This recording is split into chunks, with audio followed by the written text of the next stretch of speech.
हमारे राजस्थान के एक एक जन ने अपने लाडले मुख्यमंत्री जी की बात को आगे बढ़ाते हुए जो लक्ष्य हमको मिला था उसमें हमने आज दिनांक तक 19 करोड़ पौधों का रोपण करके हरियालो राजस्थान ऐप पर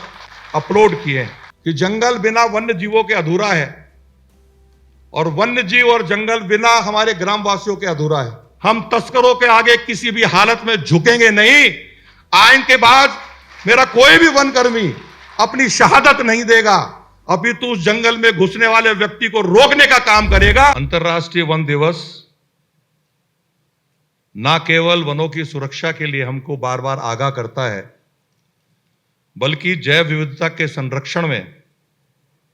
साथ ही साथ जल स्रोतों और जलवायु और जीवन शैली को लेकर के भी संतुलित करने के लिए भी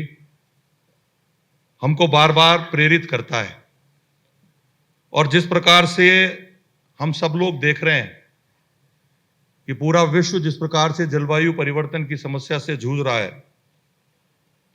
और पर्यावरण पर जिस प्रकार से संकट आते हैं, तो ये अंतर्राष्ट्रीय वन दिवस हमको हर वर्ष ये याद दिलाता है कि हमको प्रकृति के संरक्षण में अपनी महत्वपूर्ण भूमिका अदा करनी होगी। और साथ ही साथ मैं यदि राजस्थान की बात करूं, आज इस कार्यक्रम में माननीय मुख्यमंत्री जी को स्वयं को हम सबको आशीर्वाद देने के लिए आना था, लेकिन राष्ट्रीय कार्यालय से एक आवश्यक फोन आया और आपको केरल में जाकर के वहां के एक प्रत्याशी के नॉमिनेशन के लिए जाना पड़ा, इसलिए उनका आशीर्वाद और मार्गदर्शन तो हमको नहीं मिला। लेकिन माननीय मुख्यमंत्री जी ने हम सबको आह्वान किया। मन में एक भाव था कि जो राजस्थान रेगिस्तान के रूप में जाना जाता है, वो राजस्थान किस प्रकार से हरा भरा बने, हरियालो राजस्थान के रूप में जाना जाए। और मुख्यमंत्री बनने के बाद हमारे यशस्वी मुख्यमंत्री आदरणीय भजनलाल जी ने जो संकल्प लिया कि प्रतिवर्ष 10 करोड़ पौधे लगाने का आह्वान और संकल्प उन्होंने हम सबके समक्ष रखा। और मुझे बताते हुए खुशी है, इन गत 2 वर्षों में हम सब ने, जो कि हम वन विभाग से जुड़े हुए हैं, वन विभाग के साथ साथ जो हमारे सरकारी विभाग हैं, अन्य सरकारी विभाग हैं, हमारे एनजीओज हैं, हमारे सामाजिक संगठन हैं, हमारे राजस्थान के एक एक जन ने अपने लाडले मुख्यमंत्री जी की बात को आगे बढ़ाते हुए जो लक्ष्य हमको मिला था उसमें हमने आज दिनांक तक 19 करोड़ पौधों का रोपण करके हरियालो राजस्थान ऐप पर अपलोड किए हैं। मित्रों, पौधा लगाना बहुत आसान, लेकिन पौधे का संरक्षण करना, उसका संवर्धन करना, उसकी दीर्घकालीन निगरानी करना, उसको लेकर के विभाग ने जीआईएस आधारित ट्रैकिंग सिस्टम जैसी एक आधुनिक तकनीक का उपयोग किया। और हमारा उद्देश्य हरित आवरण को बढ़ाने के साथ साथ एक ऐसी सामूहिक चेतना का विकास करना है जिससे नागरिक वृक्षों को अपना साथी और सहचर समझे। इस दृष्टिकोण से अंतर्राष्ट्रीय वन दिवस को हमारे लिए एक जन आंदोलन के रूप में लेना अत्यंत आवश्यक है। इस मंच के माध्यम से मैं देश के यशस्वी प्रधानमंत्री आदरणीय नरेंद्र मोदी जी को भी बहुत बहुत धन्यवाद और साधुवाद देना चाहूंगा। जब पूरा विश्व जलवायु परिवर्तन की समस्या से जूझ रहा है, कहीं टेम्परेचर बहुत अधिक हो जाता है, कहीं टेम्परेचर बहुत कम हो जाता है, कहीं बहुत अत्यधिक बाढ़ आती है, कहीं सूखा पड़ता है, उन सब बातों को संज्ञान में लेकर के माननीय प्रधानमंत्री जी द्वारा हम सबसे और विशेष रूप से देश के आम जन से आह्वान किया कि एक पौधा अपनी मां के नाम जरूर लगाएं। मां जीवित है तो मां के साथ लगाएं, मां भ्रमलीन हो गई है तो मां के चित्र के साथ लगाएं। मेरा यह मानना है कि जिस प्रकार से एक मां अपने बेटे बेटी का लालन पालन बिना किसी भेदभाव के करती है, खुद गीले में रह करके अपने छोटे बालक बालिकाओं को सूखे में रखती है, यदि उस प्रकार से हमने पौधा लगाने के बाद उसका संरक्षण किया तो निश्चित रूप से आने वाली पीढ़ी को पौधारोपण के माध्यम से वृक्ष के रूप में स्थापित करके एक बहुत बड़ी सौगात हम आने वाली पीढ़ी को दे सकते हैं। इन्हीं सब भावों को लेकर के माननीय प्रधानमंत्री जी द्वारा जब देश की जनता से आह्वान किया और माननीय प्रधानमंत्री जी का वो आह्वान एक जन आंदोलन बना और आप सब लोगों ने भी देखा होगा कि जो हमारी वन विभाग की नर्सरीज हैं, जो हमारी पंचायत राज की नर्सरीज हैं, जो उद्यान विभाग की नर्सरीज हैं, पहले हम इंतजार करते थे, पौधा हम जा के बांटते थे। लेकिन इन 2 वर्षों में माननीय प्रधानमंत्री जी के आह्वान के बाद जिस प्रकार से एक जन आंदोलन पूरे देश में बना, पूरे राजस्थान के अंदर बना, अब हमारे पौधे कम पड़ जाते हैं लेकिन मांगने वालों की लाइन खत्म नहीं होती और वो पौधा लगाने वाला उस पौधे को भी लगाता है और उसका संरक्षण भी करता है। माननीय मुख्यमंत्री जी द्वारा दिए गए 10 लाख का जो पौधों का लक्ष्य था, उसमें वन विभाग को 2 करोड़ पौधे लगाने का लक्ष्य हमको दिया गया था। वो पौधा किस प्रकार से संरक्षित रहे, पौधा किस प्रकार से बढ़े, उसके लिए हमारे विभाग द्वारा त्रिस्तरीय जांच का एक सिस्टम क्रिएट किया गया। हमारा भावार्थ यह था कि जो पौधा हम लगा रहे हैं वो किस प्रकार से सुरक्षित रहे और आने वाले समय में वो वृक्ष बनकर के किस प्रकार से प्रकृति के संरक्षण में अपनी महत्वपूर्ण भूमिका अदा कर सकें। हम सब लोग इसके लिए कृत संकल्पित हैं। और उससे भी ज्यादा खुशी इस बात की हो जाती है कि अभी आपने फिल्म में देखा कि मन की बात के 114वें संस्करण में जब देश के यशस्वी प्रधानमंत्री जी ने राजस्थान में हुए पौधारोपण को लेकर जो सामूहिक कार्यक्रम हुए, सामूहिक जिम्मेवारी तय हुई, मन की बात के कार्यक्रम में उसको उल्लेख करने के बाद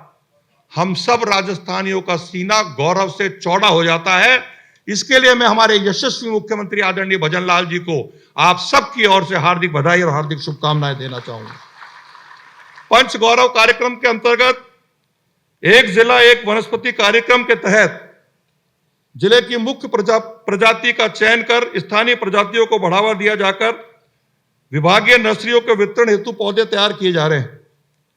और मुझे ये बताते हुए खुशी है कि राजस्थान के हरित प्रदेश के रूप में विकसित करने की दृष्टि से राजस्थान वन नीति 2023 के अनुसार अगले 20 वर्षों में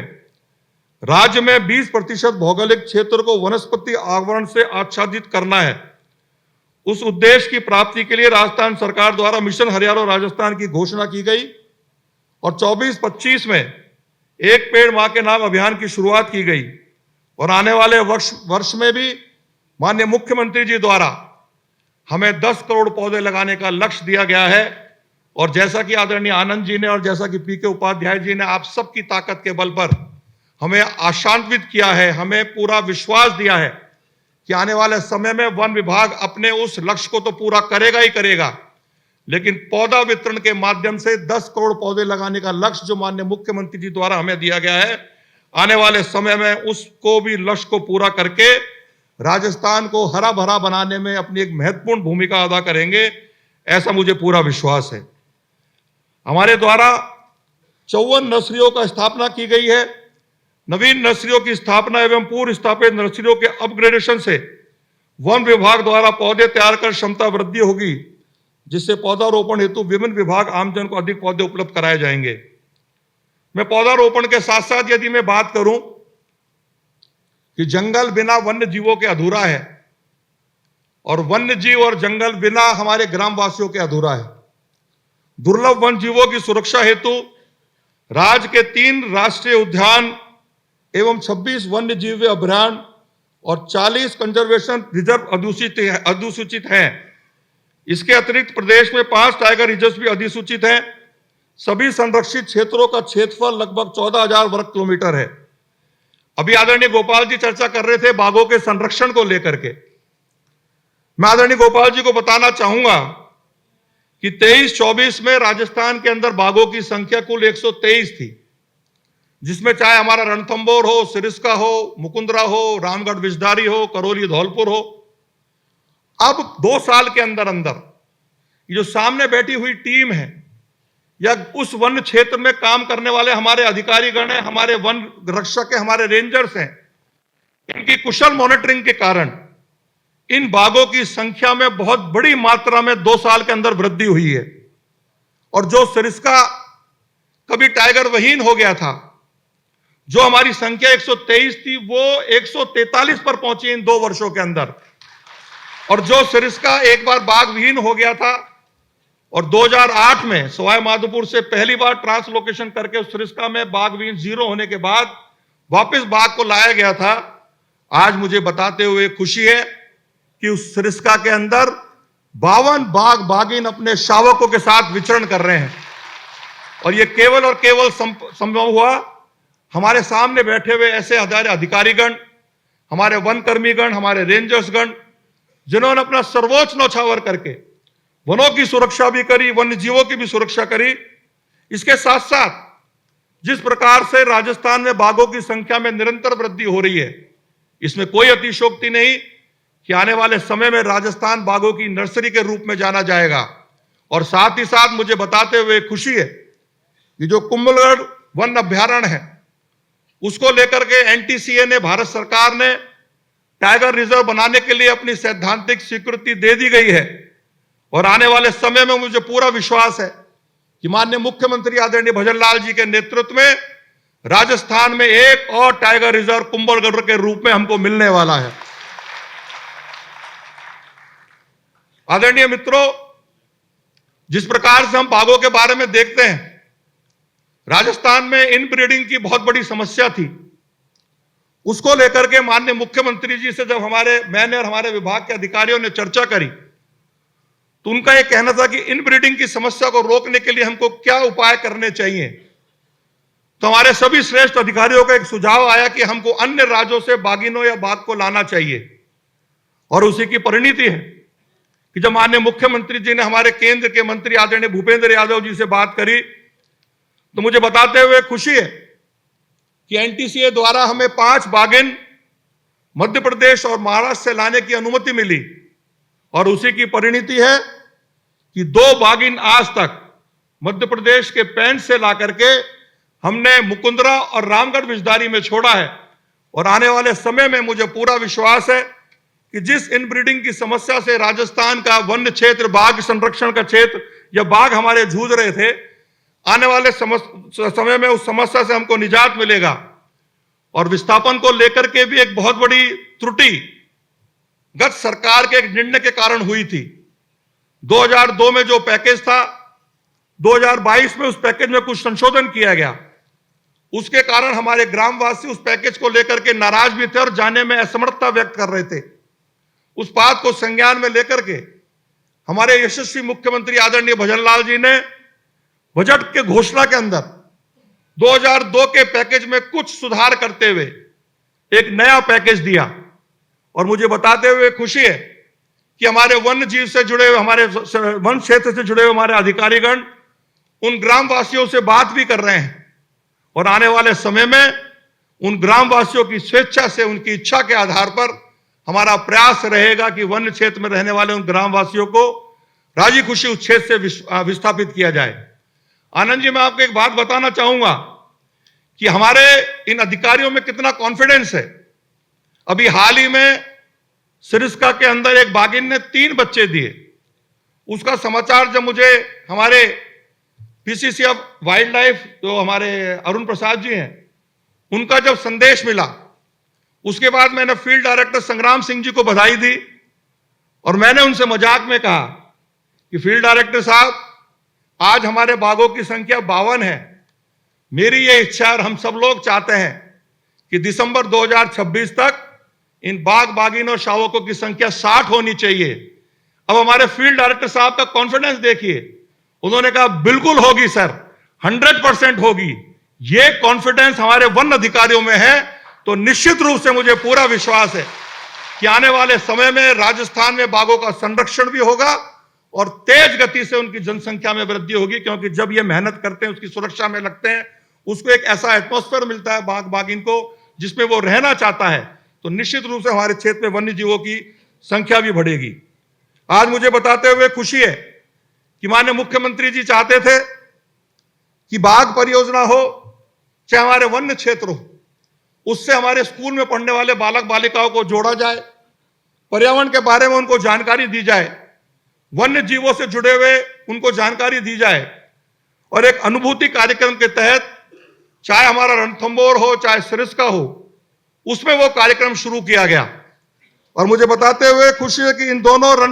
वन्य क्षेत्रों में 29 विद्यालयों के 180 शिक्षक और 4035 छात्र छात्राओं ने वन्य क्षेत्र में घूम करके जब वन्य जीवों के बारे में जानकारी प्राप्त करी, वन्य क्षेत्र के बारे में जानकारी प्राप्त करी, और इस अनुभूति कार्यक्रम की सफलता को देखते हुए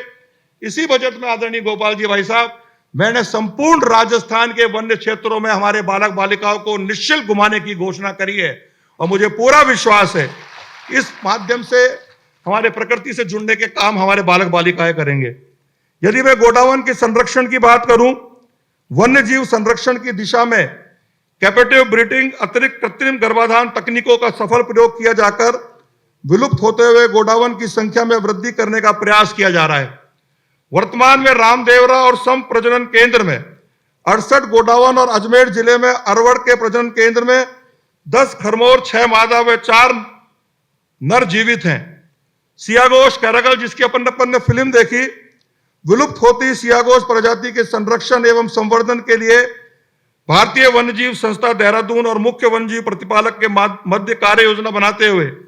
एक एमओयू किया गया, जिसके तहत राशि 49 लाख का आवंटन उपरांत भारतीय वन्यजीव संस्था देहरादून को स्थानांतरित किए गए। और मुझे बताते हुए खुशी है कि हाल में जैसलमेर क्षेत्र में रेस्क्यू किए गए एक कैरेकल को रेडियो कॉलर लगाकर मॉनिटरिंग किया गया जा रहा है। शायद भारत का ये प्रथम प्रयास है। बायोलॉजिकल पार्क की यदि मैं बात करूं, गत सरकार में हमें एक बायोलॉजिकल पार्क मिला था और वर्तमान में हमारे माननीय मुख्यमंत्री जी द्वारा राजस्थान के अंदर 3 बायोलॉजिकल पार्क, जिसमें अलवर, भरतपुर और चित्तौड़गढ़ की घोषणा की गई है। सज्जनगढ़ बायोलॉजिकल पार्क में 20 हेक्टेयर क्षेत्र में लगभग 3.45 करोड़ की लागत से लॉयन सफारी का शुभारंभ किया गया है, जो एक अभूतपूर्व कदम हमारे वन विभाग के द्वारा किया गया है। अब मैं यहां बैठे हुए हमारे वन रक्षक, हमारे रेंजर्स, हमारे अधिकारियों को इस मायने में साधुवाद देना चाहूंगा कि वो अपनी जान की परवाह ना करके राजस्थान का वन्य जीव किस प्रकार से बचे, राजस्थान का वन्य क्षेत्र किस प्रकार से सुरक्षित रहे, राजस्थान के उस वन्य क्षेत्र में रहने वाले ग्रामवासियों के अधिकार किस प्रकार से सुरक्षित रहे, दिन रात मेहनत करते हैं। अभी गोपाल जी ने कहा कि दूर से दूर चौकी में रहने वाला वो वन क्षेत्र में काम करने वाला वन कर्मी, क्योंकि मैं खुद सिरस्का के अंदर गया, जंगल में जाने से पहले पता नहीं क्या क्या भावना रहती है, क्या क्या कल्पनाएं रहती हैं, लेकिन जब जंगल में आदमी जाता है और उस वन कर्मी को काम करता हुआ देखता है तो निश्चित रूप से ऐसा भाव आता है कि इस आधुनिक युग में भी हमारे अधिकारी कर्मचारी इस विपरीत परिस्थिति में भी काम कर रहे हैं। और जिस विपरीत परिस्थिति में काम करते हैं कि 10 किलोमीटर ऊपर पहाड़ की चौकी पर बनी हुई है, जहां भोजन ले जाने का रास्ता नहीं है, एक पहाड़ का रास्ता है, वो हमारा वन कर्मी केवल आलू प्याज या दाल के ऊपर जीवित रहता है, पानी भी केन में भर के ले जाता है। उन सब बातों को लेकर के, और कई बार हमारे जो बजरी माफिया होते हैं, जो अवैध खनन करने वाले होते हैं, उनके टकराव में हमारे वन कर्मी और हमारे अधिकारियों की मृत्यु हो जाती है। हम उनको तो वापस नहीं ला सकते, लेकिन हमारे विभाग द्वारा एक अनूठी पहल की गई, बैंक ऑफ बड़ौदा हो चाहे एसबीआई हो, उससे एक एमओयू किया गया और जो खाता धारक एसबीआई में हो या बैंक ऑफ बड़ौदा में हो, हमारे वन विभाग से जुड़े हुए, उस शहीद जवान के जाने के बाद उसके परिवार को संबल के रूप में 1 करोड़ रुपए से लेकर के 1 करोड़ 65 लाख की राशि उस एमओयू के माध्यम से मिलती है। मेरा यह मानना है कि हम उस परिवार के सदस्य को तो वापस नहीं ला सकते, लेकिन परिवार को एक संबल मिले, उसके लिए प्रयास आदरणीय मुख्यमंत्री जी के नेतृत्व में आपने और हम सब ने किया है। मुझे बताते हुए खुशी है कि वन कर्मियों को अच्छी सुविधा मिले, उसको लेकर के माननीय मुख्यमंत्री जी की प्रेरणा से 460 मोटरसाइकिल देने की घोषणा हमने की थी और आज विश्व वन दिवस पर 460 मोटरसाइकिल आपको हमने सौंपी है और निश्चित रूप से उनका उपयोग हम करेंगे। 202 4 व्हीलर्स, जिसमें बेलोरो भी है, महिंद्रा कैंपर भी है, वो बहुत जल्दी आपके बीच में आपको सौंपने का काम माननीय मुख्यमंत्री जी के श्री कमलों द्वारा किया जाएगा। हमारी महती आवश्यकता थी, पुरानी मांग थी कि हम एक डंडे के बल पर या पत्थर के बल पर उन तस्करों से लड़ते हैं, अवैध खनन माफियाओं से लड़ते हैं, अवैध कटाई करने वालों से लड़ते हैं, और कई बार कॉन्फ्लिक्ट हो जाता है तो जानवर से भी उस लाठी के बल पर ही लड़ना पड़ता है। आपकी बहुत पुरानी मांग थी कि हमको अत्याधुनिक हथियार उपलब्ध कराए जाए,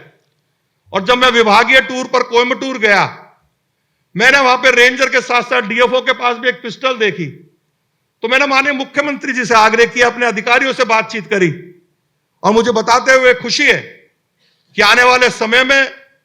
आपको अत्याधुनिक हथियार भी उपलब्ध कराए जाएंगे, जिसमें पिस्टल भी होंगे और एसएलआर राइफल भी होंगी। भावार्थ यह है कि हम किसी भी हालत में अपने वनों की सुरक्षा करेंगे और साथ ही साथ उनकी सुरक्षा के साथ साथ हम तस्करों के आगे किसी भी हालत में झुकेंगे नहीं। आइन के बाद मेरा कोई भी वनकर्मी अपनी शहादत नहीं देगा, अपितु उस जंगल में घुसने वाले व्यक्ति को रोकने का काम करेगा, ऐसे मुझे पूरा विश्वास है। एक बात और है जो मैं कहना चाहूंगा कि ऐसे 19 मामले हैं जिसमें हमारे वन विभाग के अधिकारी कर्मचारियों की शहादत हुई, किसी ना किसी कारण से उनकी मृत्यु हुई, लेकिन डीओपी ने उनके आश्रित परिवारों को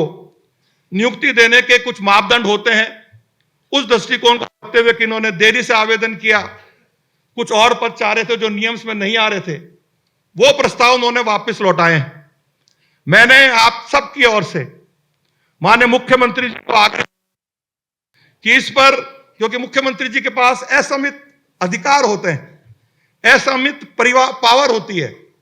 मैंने आप सबकी ओर से माननीय मुख्यमंत्री जी को आग्रह किया है, इसमें एसीएस साहब के माध्यम से भी एक लेटर गया है और हमारा प्रयास यह है कि उसमें थोड़ी शिथिलता मिल जाए, तो जितने भी मृतक आश्रित परिवार हैं उनको रोजगार मिलेगा, तो निश्चित रूप से हमारे वन विभाग के अधिकारी कर्मचारियों को संबल मिलेगा, ताकत मिलेगी। और एक बात और कहना चाहूंगा, क्योंकि जहां जहां भी मैं जाता हूं, दौरे के दौरान गया, रिव्यू मीटिंग लेने गया, अलग अलग जिलों में गया, आपके द्वारा मुझे ज्ञापन दिए जाते हैं,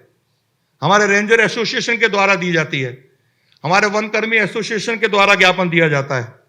और यह सही भी है कि पुलिस की नौकरी हो चाहे आपकी नौकरी हो, मैं उनको कम नहीं आंक रहा, वो भी अपना सर्वोच्च देते हैं राज्य की सुरक्षा के लिए, लेकिन वो ग्रामीण क्षेत्र में जब चौकी में बैठता है तो उसको मूलभूत आवश्यकताएं मिलती है, शहरी क्षेत्र में जब वो थाने में रहता है तो उसको मूलभूत आवश्यकताएं मिलती हैं। और यहां मेरी बहनें बैठी हैं जो वन रक्षक हैं, उनको मूलभूत आवश्यकताएं मिले, जंगल में अच्छी चौकी मिले, इनकी जो आवश्यकता है उसकी पूर्ति करें, उसके लिए भी राज्य सरकार माननीय मुख्यमंत्री जी के दिशा निर्देश में वन विभाग काम कर रहा है। लेकिन आपकी बहुत पुरानी मांग है कि पुलिस के समकक्ष आपको वेतनमान मिले, आपको मैस भत्ता मिले। इसको लेकर के मुझे अभी मंत्री बने हुए 2.25 या 2.5 साल होने जा रहे हैं और मैंने इसको लेकर के माननीय मुख्यमंत्री जी से व्यक्तिगत बात भी करी है, व्यक्तिगत पत्र भी लिखे हैं, हमारे एसीएस बैठे हैं, इन्होंने भी अपनी तरफ से माननीय मुख्यमंत्री जी को पत्र लिख करके आग्रह किया है। लेकिन एक खेमराज आयोग थी जिसने उसमें आपको और हमको इस लायक नहीं समझा। लेकिन मैं आपको ये विश्वास तो अभी नहीं दे सकता, लेकिन कहते हैं ना कि जब चींटी पहाड़ पे चढ़ती है कई बार गिर जाए लेकिन वो अपना प्रयास नहीं छोड़ती। मैं अंतिम समय तक अपना प्रयास जारी रखूंगा और माननीय मुख्यमंत्री जी एक संवेदनशील मुख्यमंत्री हैं, सहृदयता दिखाने वाले मुख्यमंत्री हैं और आपकी ये बिल्कुल जायज मांग है, क्योंकि जिस तरह से गोपाल जी ने माना, आनंद जी ने माना, उस दूर सुदूर चौकी पे रहने वाला व्यक्ति जिसको यही पता नहीं चलता कि आज कौन सी तारीख है, कौन सा वार है, कौन सा महीना है, वो केवल एक लक्ष्य लेके चलता है कि मैं किस प्रकार से अपने वन्य क्षेत्र की सुरक्षा करूं, वन्य जीव की सुरक्षा करूं, ग्रामवासियों के हितों की रक्षा करूं, मानव और जीव में कॉन्फ्लिक्ट तो उसको किस प्रकार से रोकूं। मेरा पूरा प्रयास रहेगा और मुझे पूरा विश्वास है कि सामने बैठे हुए हमारे अधिकारीगण उस प्रयास में अपनी महती की भूमिका निभाएंगे और हम सब लोग माननीय मुख्यमंत्री जी से इस अंतर्राष्ट्रीय वन दिवस पर,